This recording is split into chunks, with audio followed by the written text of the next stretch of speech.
Hi, good day, and welcome to this week's episode of Sounds of the Diaspora, artist to artist conversation with one and only Dion Parson. It gives me great pleasure in introducing our special guest this week, someone I've known as of recent, known his work for a while, but got a chance this summer to play with him, and we had an amazing time performing together at our DZ's Club at Lincoln Center. He's originally from Columbia, Missouri. He's a percussionist, drummer, educator, composer extraordinaire, and he now resides in Paris, France.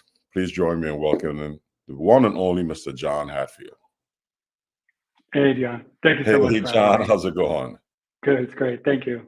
Thank you for taking the time out of your busy schedule to do pleasure. this. I know there's a big time difference, so It's the end of my day, but this is great.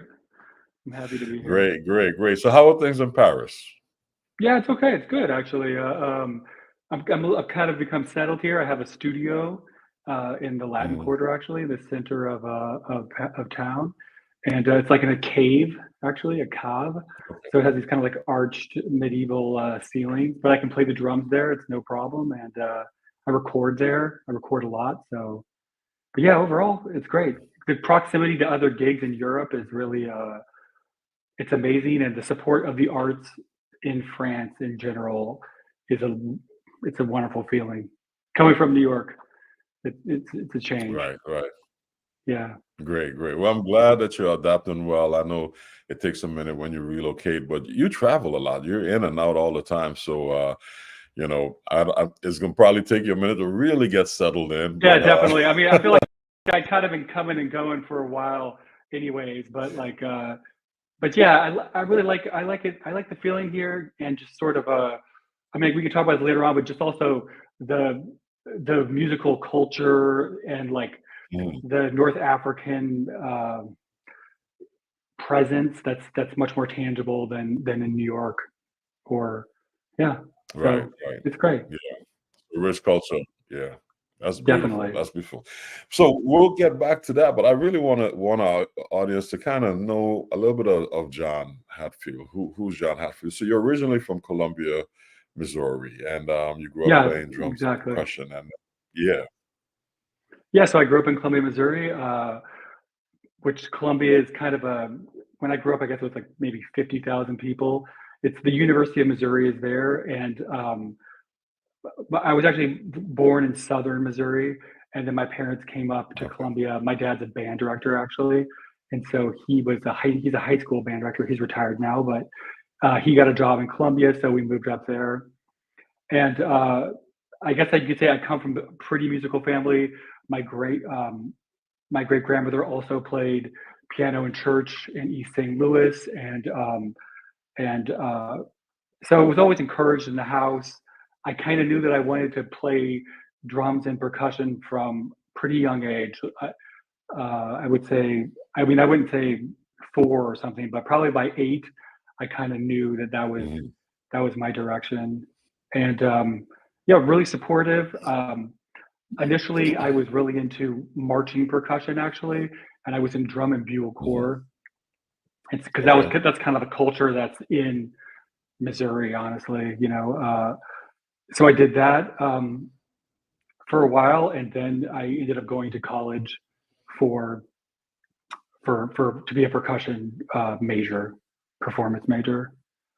So initially, I went to Michigan State for 1 year, but I then the summer of my freshman year, I actually won the drum and bugle corps solo competition. And then after that happened, I got a scholarship to go to UNLV, which is in Las Vegas, which I didn't really know anything about, but they called me and offered me a scholarship. And I mean, my parents are educators, and free school sounded like a good deal. And also, I got to say, honestly, the department there was excellent. They really supported us. We would go on trips, go to Mexico City. And it was a great environment, actually. And funny enough, I mean, not funny enough, but I still have a lot of musical connections from that time. So yeah, so I went to Vegas, and then I ended up I went back to Missouri. I went to Kansas City Conservatory and studied with Bobby Watson, who had just came there year that I arrived, and he brought John Faddis to play with the big band, which I got to do, Okay. which was a blast, as you know. And Yeah. yeah, then after that, after Kansas City, I was not really sure what to do. I actually, as soon as I graduated, I went to Indonesia for 2 months because I really wanted to study gamelan music. I guess I just wanted to study some music that I knew I would not understand, and also at that Right. point I was kind of sick of. I mean, I got to say honestly, I was a bad reader, probably until I was 20, but then I really focused at grad school in Mhm. Kansas City. And but I was a little over that whole thing by the time I graduated. So I wanted to go somewhere where I just didn't know anything about the music. And yeah, I went to Indonesia and studied gamelan for Mhm. for a stretch, and then I came to New York after that. So that was 2001, and then Great, great. You yeah. know, I've been to Indonesia. I've been to Indonesia before, and it's a rich culture. It's very unique. And so, why did you choose Indonesia specifically for gamelan music, or you just, Yeah, I was curious you know? about gamelan music. I didn't really know. Um, yeah, I just didn't know anything about it. And it's honestly, it sounded cool. I was like, 20. I was like, oh, let's go to this island, and Yeah, yeah. So yeah. yeah, so I went there and took lessons. I happened to know one person who was on Fulbright there, who connected me with a bunch of teachers. I played with some groups. I learned an instrument called the Gender Wayang, and then I also learned some sort of like ensemble pieces. And actually, that gave me a couple of rhythmic concepts that would see later as well. Actually, and so after I went to New York, I ended up studying with a percussionist who was a big influence on me, as he has been on many people, and that's Jamie Haddad. Um, Mhm. I studied with him at the New School, and he actually wrote a paper or an article for Percussive Notes about some sort of like rhythmic concepts. And actually, some of these rhythmic concepts are directly related to the ones that I learned in Indonesia about interlocking rhythms. Um, yeah, I found that super interesting. Um, yeah. So anyway, so I get to New York. I do that whole thing. I went to the New School. I say I went, but I actually never enrolled. But I did go for like 2 years. Was in ensembles, went to classes. It was a different time though. It's like you didn't have like security really. You could just Right, be on the list and go in. right. Yeah, studied with Jamie. He was an influence on me. Just being in New York, going to see shows. Uh, Mhm. One of the first shows I went to was at Sweet Basil, and like Chris Dave was playing with Kenny Garrett, and there Mhm. was one seat left, and it was like directly next to the drums. Mhm. I don't know. That was a really big learning experience because I was like, oh man, does everyone sound like that here? Yeah. Clearly he's special and amazing, but yeah, it's just like Mhm. just being surrounded in that environment at that time. I feel yeah, it was invaluable to the development of me as a musician and as an artist. That's great. And hearing your story, like, the evolution of you as a percussionist, I now understand more of why you play the way you play, because just your setup as a percussionist is not the traditional setup that you see. If I go to a gig and I go to hear a band with a percussionist, I see a whole stack of congas and bongos and cowbells and all of this stuff, and your setup is not like that, and you have a plethora of sounds from a very small rig, and I'm sure you adjust your rig for the different gigs, but I think your musical concept, warrants your success as a percussionist, because that saying less is more. Like when you played with us this summer, I looked at your rig and I was like, man, okay, this is quite interesting. Like, But I that's all wanted he's to bringing. play. I was like, man, it sounded like five people coming from over on your chair. Yeah, thank and, you. and so explain to us your setup. Like, what's your concept behind that? Because it's a unique rig you have. Yeah, thank you so much. Yeah, lots of times I'll incorporate a frame drum or Mhm. a hand drum. The frame drum that I use a lot is called a slapback or an ocean drum, and Mhm. you could say that's a direct influence from Jamie, because that was like definitely one of his main instruments. Right. I heavily play it a lot in different settings. I play with a really great clarinet player named Kenan Ozme, who's from Syria, and Mhm. I've had a lot of experience playing with him and his group, using the frame drum simultaneously while playing cymbals and while playing other instruments. I Mhm. mean, and I guess the main thing was I was given a lot of opportunities, musical like musical settings, to develop and explore different Right. ideas. So frequently, I will use a frame drum. I will use these instruments called fan drums, which are from Japan. But Mhm. honestly, to me, I they don't. The thing that I love about them is that they don't have a. When I hit the drum, it doesn't scream like Japan. You know, Right. it could scream. It just kind of screams, not screams. It just kind of makes a sound of like a. It could be an African drum. It could be. I love the fact that it doesn't actually have a sort of. I don't want to say identity, but like it's pretty open. It can be many Right. things. Right. Yeah. Uh, um, yeah, but I use that. I use a tambourine a lot of times. It's a Brazilian instrument, but I will Mhm. also use it kind of more like someone might use a doomback, honestly. Uh, um, And then so you have that like is that like an 8-inch hi-hat or yeah, I use what's a lot that? of smaller inch hi-hats. Exactly. I actually have like a 4-inch hi-hat, A which is 4 cool. inch. But yeah, but I gotta say, from having recorded it a couple times, if you don't want that in the mix, it's a problem. You know, it's like so. I kind of stopped using those. They cut Oh a no, little but too it much. works. It's effective. I mean, I'm really taken back as we're having this conversation. I'm just like reminiscing of playing the gig and looking over and hearing these sounds, and I'm like, man, what the hell is he hitting? Where's that coming from? Yeah, it's like I love the small hi-hats. I love like the sync or the side these shakers they put in the side of djembes that are metal. Um, yeah, I like I guess that's kind of my sound. I'm also a fan of like found objects, if you will, just pieces of Right, metal. And like there's a Morph Beat as a company. They make some instruments that are super cool that I have, and Stack Ring Percussion. They right. recently sent me a bunch of stuff that I love. Yeah, no, but I think the whole thing is my sound constantly changes the Right. for whatever the show is. It's like I would never want to use the same setup more than once, really. If that makes any sense. I like the variation yeah, the change. That being said, I So have a couple of set things, so at least I'm not like completely like thrown.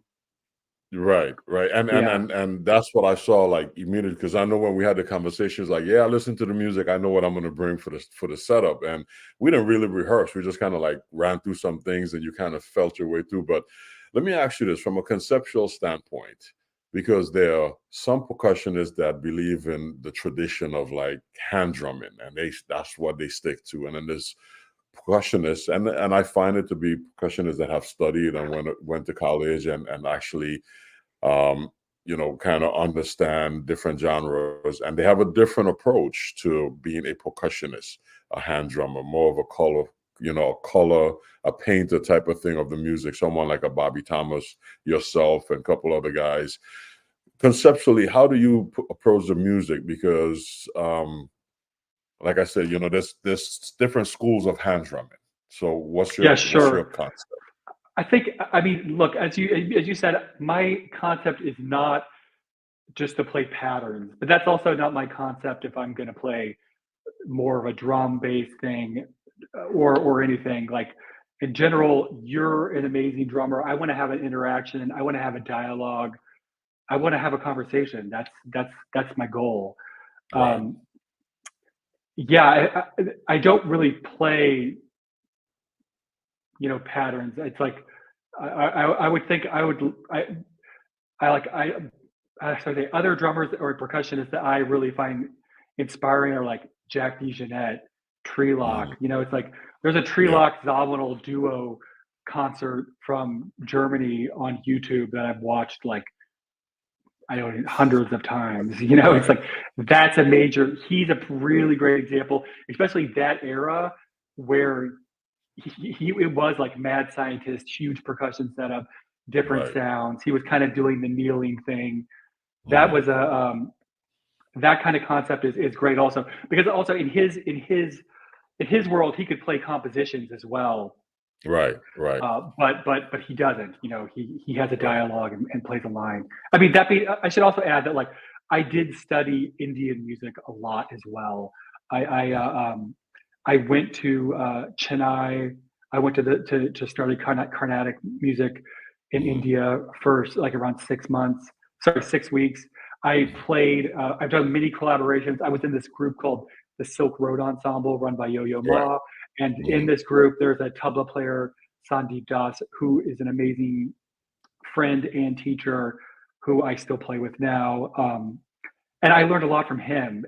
And also, working with someone like that was also an eye-opening experience because he clearly is steeped in tradition, but like he also clearly is willing to like get a bridge, have a dialogue, Right. Right. Right. and make it happen. I mean, if I in retrospect, that's probably the biggest um, lesson that I learned in that sort of environment was that yeah, some people are willing to make a bridge and have a dialogue and have an exchange. And other people are more into like this is my thing. I'm Right. doing whatever my classical Indian thing or my kunga Right. tumbao thing, and that's what it's going to be. And you know, but yeah, Yeah. that's Well, yeah, it's clear that you're very open to understanding and playing diverse music, which is something that I applaud you for because again, I've played with both sex, the cats that are very traditional minded, and then the cats that are really open to just being creative on the spot. I call it on the spot creativity because like again when you came to play with the band this summer, I mean I'm sure you've heard the music before, but it's a little different. And it kind of, by the second day we were like really gelling and understanding what needed to happen from a color template platform. Not so much like you said patterns, it's more of a color presentation, and which I really enjoyed. It really brought a different light to the gig. oh, thank you. And it was Well, I mean, really like nice. fitting in Yeah. with you and Ruben is a beautiful thing. So it's not like it's hard. Yeah. Yeah, Yeah. it's like Yeah. yeah, Yeah, and yeah. again, like with Ruben, I mean, he understands his part. I mean, he may play that pattern for like 16 bars, and then there's something else that's gonna happen, Sure. which but we have a point of departure which makes it happen, which is good. As I check out your music, and I did a little bit of research after I met you, and I was like, man, I was really intrigued about your approach and checked out your music, and you do a lot of electronic projects as well. Yeah, that's true actually. Yeah, you can't really see right now, but I'm kind of have like an electronic studio Okay. here. That's something I kind of got into. I really see the similarities between percussion and electronics, just Hmm. because it's like we have to have such an open concept on like what is our sound, what is our timbre, what is our color, and I feel like using electronics is a really great way to. It's a similar sort of concept to me, anyways. And I Right. use Ableton. I use a lot of programming. I mean, right now for my setup, I have like a setup that I'll use later this month, where I actually use primarily a sampling drum pad, just because it's Okay. more stable on stage. Because then I can Right. pre-program it and get the sounds in there. I don't have to deal with the laptop. I don't have to deal with something crashing. You know, it's just like Right. it's more. Which drum pad do you use? I use the SBD SX, the Okay. Roland. Yeah. But yeah, I have a couple. I mean, I've used the Sunhouse stuff. I was really interested in for a while. I don't know if you're familiar with that, but it's a little. You have to have a laptop. I really just want to go. I want to like keep it easy. My goal is to perform and to tour. Mhm. You know what I mean? I want to like just throw it in the bag and plug it in and Yeah. have dinner.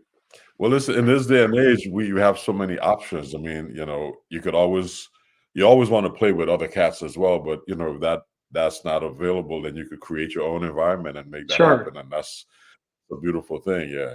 So that's a Yeah. that's a like a John Hadfield lane that you're developing, because not too many cats are doing that, which is nice. Oh, thank you. Yeah. So continued success in that. I've been enjoying watching your YouTube clips and checking that out. Thank you so much. It's really nice. Yeah. Beautiful. Beautiful. Constant. From the electronic standpoint, let me ask you this. So is that something you've taught yourself, or you've been studying that as well? As like you figured that out on your own? No, I mean, I went to the school of YouTube. It's like, no, I'm joking. No, I mean, I will always, like, if I don't, there's people make, like, it's like there's all these things like, here's a sampler. I didn't really know how to use this, but someone made a video. It's like, right. There's a million things. Right. Yeah, I just kind of explore. Also, now that I'm in Paris, and honestly, I have a little like more stability, and I have more time. I every day, like earlier today, I sat down and like composed something, made a piece of music, and I used electronics to do that, and then I recorded some drums on it. And that took like about 2.5 hours, which was something I couldn't really do in New York, honestly, just because it's a beautiful place, but like I had school bills to pay. It's like it was just a little too like financially brutal for me to actually have the time to carve out where I wasn't just primarily focused on making money, to be honest. Right. Yeah. You need that creative space. It's definitely it's really important. You could study and study and study, but at some point you need to just be able to sit down and put all that information to use, just be able to, dissect it and find out what works and what doesn't work, and then let your creative juices flow. It's important. That's like my vibe in St. Thomas in the Virgin Islands. When I go back, I can breathe and just kind of plan the next thing. Sure. Yeah. You need that workshop space. It's 100%. I mean, I didn't really have that. I mean, I taught at NYU for I don't even know 15 years or something, which was an amazing experience. But like it also it takes up some space in your head as well. Like it was, I wouldn't say it was difficult to create during that period, but I've been much more productive since I've sort of stopped or cut down on the teaching. Yeah, it's a balance. I mean, I'm teaching now. I've been teaching for a while, and my off time, I find I'm spending time thinking about the students and the classes and preparing for that versus being creative on the other end. So it's a tough, it's a definitely. balance. And the students can inspire you and show you new music, which also influences you, and it's a balancing act, and I think as creatives we're going to always deal with that, because you want to teach, you want to share that information, but you also want to go out and perform. And when you perform, you have to prepare yourself, and you have to practice, and you have to come up with a concept and write the music and compose. And so it's a continuous cycle that we have to figure out. Definitely. Yeah, well, you're doing a great job at it, man. And you're constantly on the move doing your thing. And you shared some of your music. That's why I wanted to talk about the electronic component. But you've collaborated on a number of projects with some wonderful musicians, and you've shared some of that with us. So I wanted to jump into that and play some of your music, and then you could tell our audience, the concept behind the songs and the creative process. If you don't mind, we can just start listening to some of your wonderful music. Let's do it. I'd love that. Great. So the first song we have is The Collage. Great. So let's Should I say something about it, or no? We'll play first, and right, then we'll talk about it. Yeah. Great.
All right.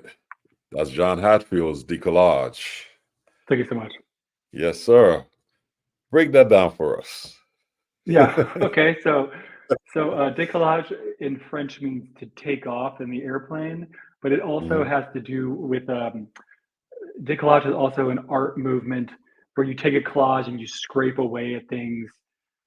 You scrape away to sort of make a collage, if that makes any sense. And so mhm, that piece kind of started out actually with a sampler where I sampled the piano playing is actually a sample from a friend of mine, this woman, Rachel Eckroth, who's also mhm, an amazing jazz pianist. I sampled her. She was like, go ahead, fine. I sampled it, I tweaked it, I uh-huh, made it. I had this bass line, and then yeah, I just kind of created this piece. Francesco Gemini is an Italian uh, saxophone player who I actually know from New York, who is a super talented, amazing uh, player. He plays iwi, but his controller is a bucala, which is a sort of vintage synthesizer, and he also uses like modular synths. So his setup looks really impressive with all of the cables, and I love the sounds that he creates. And he also plays. He collaborates with another great drummer who I'm a fan of, Arthur Hanatek, who lives in Switzerland. Anyways, just all mhm, around superb saxophone player. And so yeah, so I did that recently. I've been, I guess as everyone is doing now, I started releasing more singles just because right. that's the strategy now, right? Get on a playlist. And also that way you can kind of have like a constant, you kind of can bypass the sort of like life cycle of an album where like you do an album and then you wait a year and a half and then you do another album or whatever that Right. cycle is, the singles allow you to kind of just Mhm, be more present. Yeah, so that's kind of what that came out of. I mean, I do a kind of like there's a metric modulation aspect to it, where you have the same amount of mhm, time. It's in four, then it's in five, and then it goes to six at the end. Um, mhm. but yeah, that was it. That was fun to do. That was all done.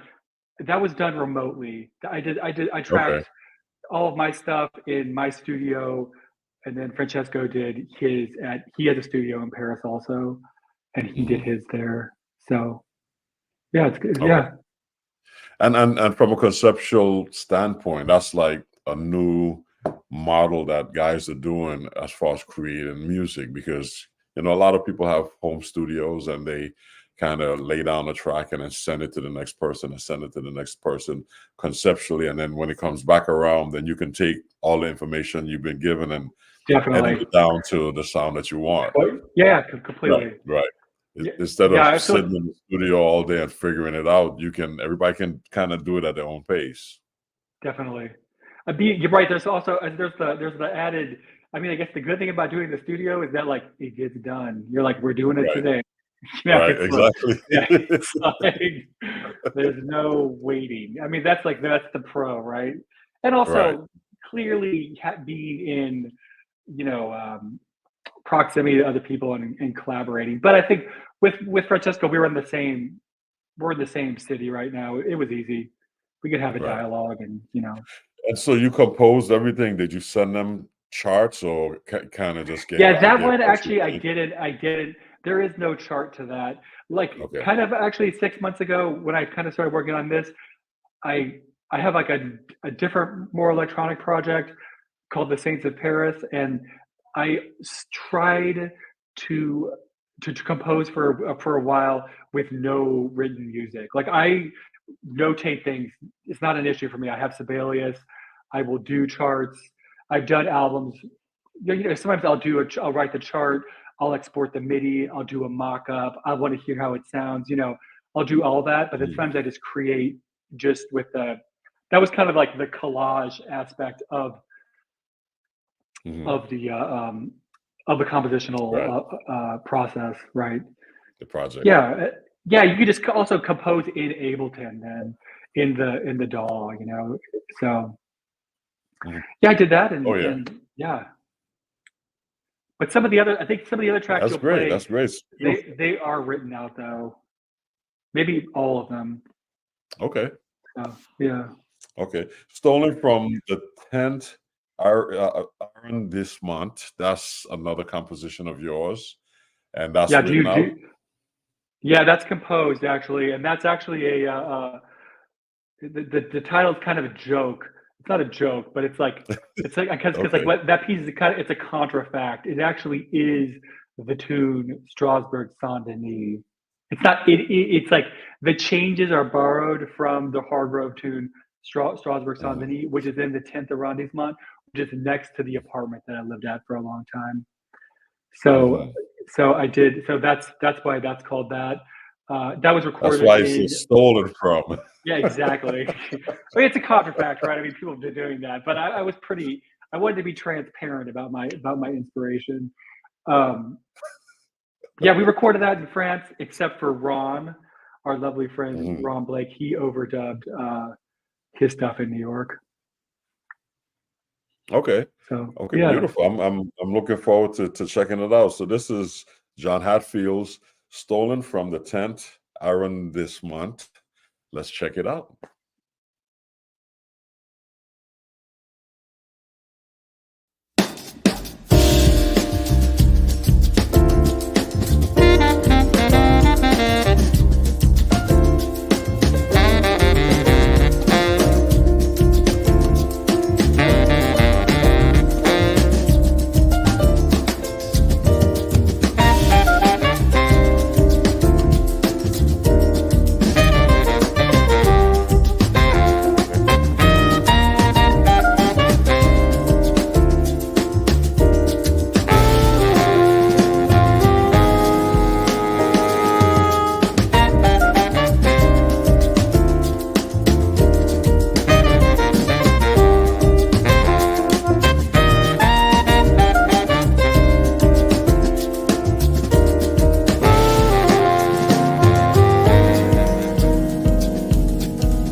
Yeah, John, you got a couple of things happening up in there. Thank you. It's fun to listen back. It's fun to listen back to that. It's been a while for me, actually. Oh man, I love it. I mean, you could definitely hear the changes and the nice classic turnaround, bo bo do de. But it's in seven. It's in Yeah, seven, which totally. adds a nice twist to it, and then the bridge. You go into that African six in the bridge. It's funky. I love it, man. It's really Thank you nice. so much. Thank Yeah, you. And Ron did some beautiful horn arranging. I will take no yeah, credit for that. I was like, just do yeah. something, man. Nice. No, this is a Yeah. beautiful take on it on Strasbourg's and Denis, Thanks. and I really enjoy what you did with it. It's classy. Yeah, Thank you. Yeah, I really tried. Actually, the bridge is definitely the Gnawa yeah. groove. That was what I was going for. The North African Moroccan Gnawa groove. That is so prevalent here. That you hear on the street, and yeah, Mhm. yeah, it's one thing that I love. Yeah. Well, you got a nice flow between the two, and that shaker that's going through the whole thing. Oh yeah, thank you so much, Kashishi, baby. Yeah, Give us some yeah. groove. That connects it, especially when it switches to the six. It's still Totally, there. Yeah. totally. Yeah. No, I'm Yeah, sitting there like, okay, go on, John. This thank you. is I yeah. appreciate that. So this is released as a And single as well. no, that's an album actually. That's an album called Drum of Stories. It's off of an album called Drum of Stories. Um, that's on a label called In a Circle Records, run Mm. by this guy Johnny Gandelsman, who's an amazing violinist and also the most recent recipient of the MacArthur Genius Award. He just Oh, won that nice. like a couple weeks ago. Yeah, great for him. Super well Inner deserved. Circle Records. Yeah, In a Circle Records. Yeah. Nice, Um, nice. so I did that one. We recorded the pianist is Gregory Priva, who is Mhm. from Martinique. It's like that's also a great thing in France. Well, I mean, clearly that was their colony. There's a bunch of amazing musicians from Martinique and Mm. and Guadeloupe, and yeah, they're a lot of fun to play with. Oh yeah, yeah. Well, this is a Yeah, great rendition of that, and it was refreshing. thank you. Normally when you hear something in an odd meter, it sounds odd, but Okay, this good. Well, does. that's yeah. It doesn't. It really it grooves. Well, the shaker over top helps that though, I think, as you It pointed really out. helps. Yeah, It's yeah. like you think That's big, right? good. It's like think Yeah, the big beat, not these like small. Yeah, exactly. yeah. Nice. Yeah, well, you did a good job with it, man. I enjoy that. That's funky and fun. Yeah. Thank you. Yes. I'm gonna go check that album out now. I actually thought it was just a single, but I'm gonna check that album out. Yes. That's an album. That's actually like that album is called Drum of Stories, and that album sort of like how to say like the whole concept of that album was that I randomly got some drums. Uh, I don't know if you know the group Cadona. Colin Walcott is a percussionist who who was on ECM, who was in the band Oregon. Mhm. I got one of his drums actually because there was a drum flight case of Nana Bacchus and Collins together that was abandoned in Brooklyn, and someone stole the inside of it.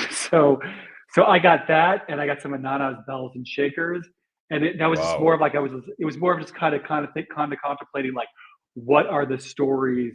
It's like what are the stories that these instruments could tell Right. because they were played by masters and yeah. So that was what inspired that album, and there's a tune called Drum of Stories on it.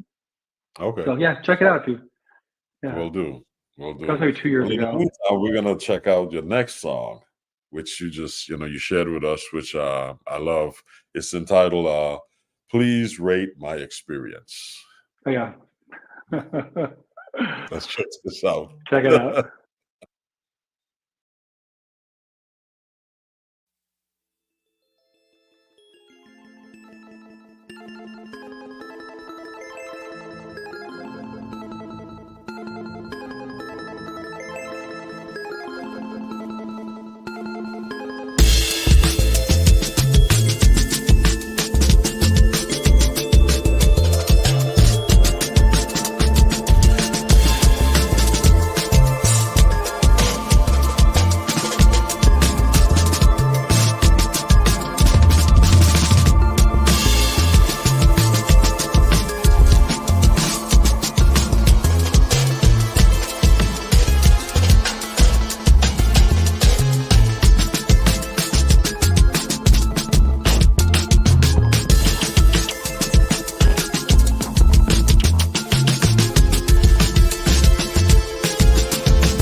So that's straight electronic, right? That is, yeah, that's correct. Actually, that one, I believe I wrote a fair amount of that out actually, Okay. and actually that the reason it's called "Please Rate Your Experience." It's kind of a joke, but it's for I wrote that for a birthday present for Lenny Pickett actually.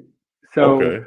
yeah, it's like so it was kind of like please rate your life experience. So like I know he's a big like Philip K. Dick science fiction sort of like dystopian sort of like fan. So it's kind of a play on that. But yeah, I wrote it. I composed that for him. I actually composed it. I had found out that Hal Wilner. I don't know if you know him. He worked at Saturday Night Live. I found out that Mhm. he used to always write Lenny a piece, and he passed away actually. And Oh, okay. I kind of thought about that, and I wanted to. I don't know. I wanted to do that for him, so I wrote that, and then it was done, and then I was like, okay, well, I have this piece of music. What should I do with it? And so I released I released it. That one did really well on Apple Music actually. Like quite Mm. possibly, I think the best anyone has done, any of my tunes has done from a streaming Okay. standpoint, whatever that means. Mm. I got Right. $2. Yeah. So You got paid. got something at You least. got something. Great. Yeah, but And speaking of Lenny Pickett, I mean that's your relationship, your connection with SNL Saturday Night Live. You played on that show as well, yeah, that's right. amongst I some of the, subbed the percussion chair for yeah, Valerie, who's obviously right. an amazing percussionist. And Mm. yeah, I met Lenny when first started teaching at NYU. The NYU Jazz Department had a the director was Dave Schroeder. He had a group called Combo Nouveau, and Lenny was in it. And so I met him. Mm. And for a while, the group was really active. We went to Peru, we went to China, we went to Mongolia, we went to Italy, we went to like it's like we went everywhere. Actually, it was amazing time. That was several years ago, and so we just became friends, you know. And then you know how it goes. Yeah. I feel like One for thing. me, when I connect with people on a personal level, it's I can tell if it's going to be good, if the music's going to be good, like pretty quick. Just yeah, Yeah. we can connect in on that level. Yeah, so we did yeah, we done it. We did one EP for Arinda, which is a record label in LA run by Dan Rosenboom. And we Mhm. actually have finished another EP that is done, Lenny and I, but it's going to be mixed and mastered like now. Okay. So we have another one coming. Um, Great. The yeah. master of projects. You like that's your thing. You have these great projects with different people. I love it. Oh, thanks. I mean, I don't know. It's just like, I feel like I love collaborating and I got to say, I love duos actually. I Mhm. kind of love the space that it provides. And yeah, it's something I'm super into. And that's great because that's not easy to do. That's not easy to do. One of our guests a couple of weeks ago had just finished a solo concert, and he was talking about how much he had to prepare just to do an hour solo concert. And duo is a similar thing. That's not an easy thing to do. I think Steve Wilson was on, and he did a duo project with Lewis Nash, just saxophone and drums. He Oh, was talking nice. about that. So similar thing to what we're getting ready to present with Well, your yeah, next it's true song. though. It's like you have to do the heavy lifting then, you know, it's like there's only two of you. I did my first solo show in Switzerland last October, but I got to say, like Uh, 45 minutes into it, I was like, somebody give me a towel. I'm like, and you can't yeah, stop. That's the thing. Is like, I mean, no, it's it's like like, you got to perform. You have to captivate people. You know, you can't just be like, oh, that's a great solo. I love it. Just keep going. You know, oh it's like yeah, your and you can't solo. be like, hey man, let me switch cymbals to relieve Yeah, the totally. sound Let of me the just check out for a saxophone. second. But that's great So though. I mean, again, it's very inspirational to see that you're taking this path of like kind of like a road less travel of what drummers and hand drummers normally do because most cats go, they study and they just go play in a band. but as a creative, you want to have these options. And like I said, these projects that you've been working on, the collaborations that you've been doing, have lent itself to successful presentations, which that's what we're talking about. When you've been an inspiration for a lot of folks, and so continue success on that. And you inspired me, because I was sharing with you one of the things that I'm getting ready to do as well. That drum set percussion presentation, which is needed. We could talk about that at another time, but that's a really important component. And you've kind of put that all in one package, being the drummer percussionist that you are. Oh, thank you. Yeah, thank you. It makes a lot of sense, and it's just so refreshing to hear somebody, taking the lead in that. Yeah. Well, I look forward to playing again together soon. Yes, we're gonna make it happen. We're gonna make it happen. But your last song, which is a duet, "No Gently Rotru." Yeah, Am I no, saying it Jean correct? Leroux. That's the town that my in-laws live in Normandy, France. Okay.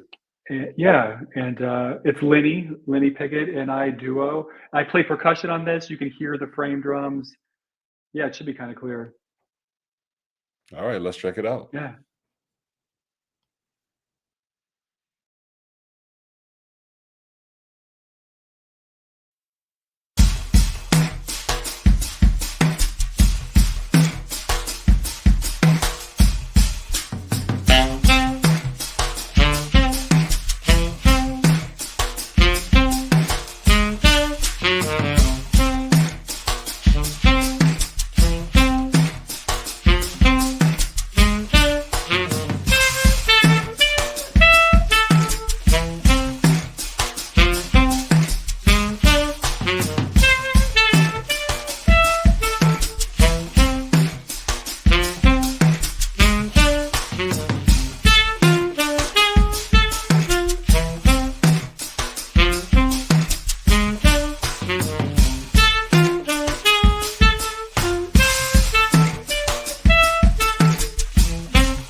So that's I'm trying to think, like, it's like, what time signature?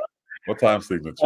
It's like it's in 5 or 10, or at least Okay. the beginning is, it's one of those things where I woke up and I was just singing that, and then I was like smart enough at that point just to record it into my Right. iPhone, and then I Yeah. saved it, and then I figured out what it was. I think I was like hanging out with my kids, and I was like, "Oh, it's kind of funky. I don't know what that is." And then I just sang it. Then I was just playing with them for a couple hours, and then I went back and figured out about what it was. Yeah, that's a fun one. I forgot about that also, but yeah. Yeah, I enjoyed it. I mean, that's what I'm saying is like the avenue that you've taken as just bringing some refreshing music. I'm Thank enjoying you. it. That one, Yeah, there's the frame drums, there's fan drums. I do a lot of like there's at the end there's like that sort of like low snare drummy sound, which is basically just a fan drum with stuff on it to make this sort of like buzzing sound that a snare would make, but it's just a little right. bit So different. so And the drum that you play that's just like a skid. That's the the fan drum. fan drum, The exactly. fan drum. And you have that's like Yeah. a 12 and a 14, or no, it's like a 10 Yeah, and a 12 I or have a something. couple of my, yeah, exactly. One's a 14, yeah, one's a 10, I believe. A I 10, got okay. one in Tokyo, and I got one from my friend Karu, who is an amazing Japanese percussionist and musician, uh, um, who did the Isle of Dogs soundtrack. Wes Anderson, he played on that, and he was kind enough. He got some extra drums, and he was kind enough to give me one actually. They're super Great. cool. I highly check them out. You could clamp them on, as you saw, to any cymbal stand if you have the right Mhm. clamp. Oh yeah. So No, it's great. It's like I said, man, I saw you set up your rig and I was like, okay. And then once we started to play, I was like, okay. It also was like travel friendly. You know what I mean? Like if you want to travel carry friendly. There something, you it's go. like We want to have it travel friendly because that that's overweight is correct. not a nice thing. No, maybe a drum tech or like yeah. So Beautiful.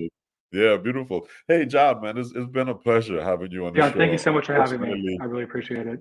yeah, unfortunately, our time is up. But any projects you're working on, I know you say you have another project with that group that needs to be mixing stuff. Let us know you releasing a project. We can have more than one guest on, so we love to have the group on if Okay, great. possible. Yeah, And yeah. yeah, I'd love that. talk about the project and collaborate. Let us share with our audience what you have coming up. I know you're getting ready to do some amazing things. Yeah, I go. What I go? I go to New York next week. I play at Shapeshifter, Matt Garrison's club, for a CD release for Brad Shepik, who's a phenomenal guitar player. And then I play in also in New York with Leal Chakar, and she has a really great group. I then go to Arizona to do a collaboration with Rachel Eckroth, who's a pianist. She's a Mhm. jazz pianist who also plays with St. Vincent, who's a rock star. And we have a project. Our duo record is going to come out in February, and really looking forward to that. That project has a lot of sort of momentum. We have that tour. We have a tour in March in the East Coast, and then we have a tour in Europe in May with Saudages, which is an Austrian booking agent who is great. Um, yeah, that record will come out in February. Then I go to, but before that, I go to Hong Kong to play at the Asia Plus Mhm. Festival with my friend Kenan Osme, and then yeah, gigs in France. It's all kind of all over the road for a bit. Like I have a Nice. solid month of just travel. But, it's good. When it's good, it's good. Yeah, Yeah, that's great, yeah. great. And so, our audience, where can they follow you? Through social media, website? Yeah, social media. Let I'm them on know. Instagram. I'm on Facebook. I'm on everything for the most part. Uh, um, yeah, send me a message. Look me up. I have a website. It's just jhadfield.com. I respond to emails. You know, send me a Okay, message. great. Great. Well, John, man, Yeah. it's been a Thank you so pleasure. much. It's been very informative. Thank you. Thank you. I know you're super busy, and we've been talking about this for a while, so I'm glad you were able to work us into your schedule and continue success on all of the wonderful collaborations that you're doing and the compositions that you're releasing and the projects you're working on. And I look forward to being on the stage with you again somewhere in the Me near too. future in between other Sooner, please. things. Yes. All right. Beautiful. All right, John, you take care, All man. right. All the best. Peace. Peace. That was the one and only John Hadfield, very talented composer, arranger, percussionist extraordinaire. It was really fun talking with him. Next week, we have another amazing guest, saxophonist from Haiti, Haitian descent. He's doing some wonderful things in New York City. He's currently on the road with the Jazz and Lincoln Center Orchestra, so he'll be joining us next week when they return. The one and only Mr. Godwin Louis. See you all next week. Take care.